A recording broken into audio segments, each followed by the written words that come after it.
आज सुबह का मौसम बड़ा ही सुहावना था। सबने मिलकर सोचा कि चलो कहीं घूमने चलते हैं, लेकिन घूमने से पहले पेट्रोल और हवा भरवाना बहुत ही ज़रूरी है।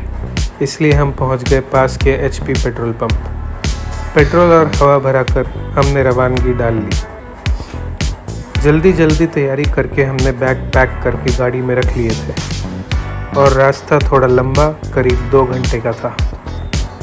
चेन्नई शहर की गलियों और सड़क से गुजरते हुए हमें काफ़ी समय लग गया। शहर की सड़कें बहुत ही अच्छी थी और इन सड़कों पर चलते हुए टोल नाका आया, जिसे हमने क्रॉस किया। उसके बाद हम आगे बढ़ चले और गाड़ी तीव्र गति के साथ अपने गंतव्य की ओर पहुंचने को थी।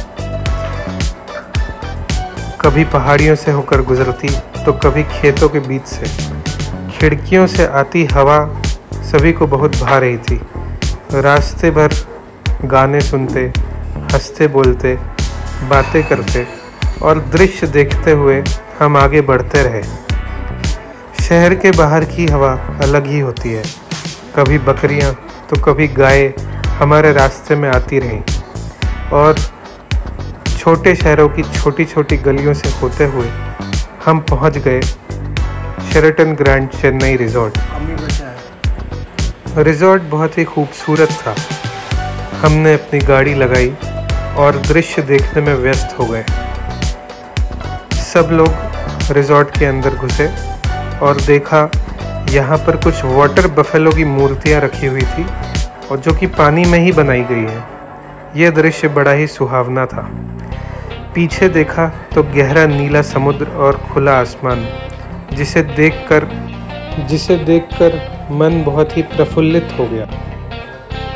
हमने रिजॉर्ट का एक कमरा लिया और सीधा बीच पर पहुंच गए।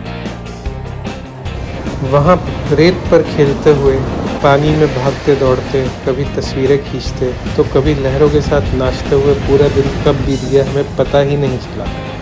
बच्चों ने रेत के महल बनाए, बड़े लोग समुद्र के पानी में पैर डालकर बैठे रहे। सचमुच यह एक यादगार दिन था। इसके बाद दोपहर को वहीं बैठकर हमने बहुत ही स्वादिष्ट खाना खाया। ताज़ा नारियल पानी, पकौड़े और ढेर सारे स्नैक्स। लहरों की आवाज़ सुनते हुए खाना खाना बड़ा ही सुखद अनुभव था। वहाँ पर कुछ पक्षी और गिलहरियाँ आनंद ले रही थी और ऐसा प्रतीत हुआ कि मानो वो हमारे साथ खाना खाने में शामिल होना चाहती हैं।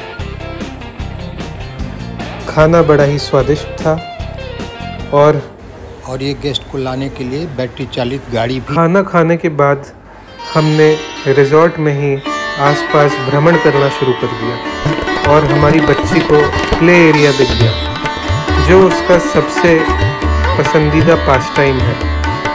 वो अपने झूलों पर खेलने लगी, फिसल पट्टी पर फिसलने लगी और हम वहीं नारियल के पेड़ों के नीचे बैठ गए। हमने सोचा कहीं ये नारियल हम घर तो नहीं ले जा सकते, मगर रिजॉर्ट वाले ने ऐसा करने से मना कर दिया। हालांकि हमें एक नारियल तोड़कर पानी ज़रूर पिलाया।